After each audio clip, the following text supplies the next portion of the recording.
ఎక్కడి నుంచి అంటావనే దాందేముంది, తెలంగాణ అంతా మనదే కదా. తెలంగాణ ప్రజలు ఎక్కడి నుంచి అడిగితే అక్కడి నుంచి కాంటెస్ట్ చేద్దాం.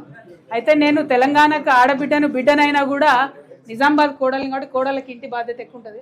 అందుకే ఫస్ట్ నిజామాబాద్ వాళ్ళకి, నిజామాబాద్ గడ్డగా తెలంగాణ బిడ్డలకు ఇవాళ అనౌన్స్మెంట్ చేయడం కోసమని నిజామాబాద్లో మేము ఈ అనౌన్స్మెంట్ చేస్తూ ఉన్నాం.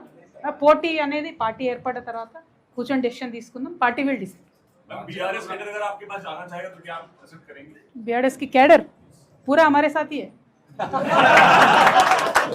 पूरा हमारे साथ ही है ऑलरेडी, कोई टेंशन नहीं है उसमें.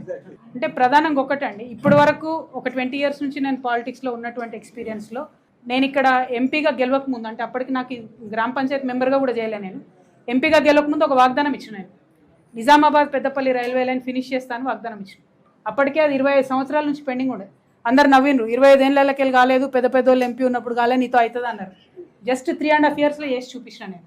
అంటే నాకు ఢిల్లీలో లాబీ చేసే సత్తా ఉంది, గల్లీలో ఒళ్ళు వంచి పని చేసే సత్తా కూడా ఉంది. ఆ పట్టుదల ఉంది నాకు. అవసరమైతే ఢిల్లీలో లాబీ చేస్తాం, అవసరమైతే గల్లీలో పని చేస్తాం.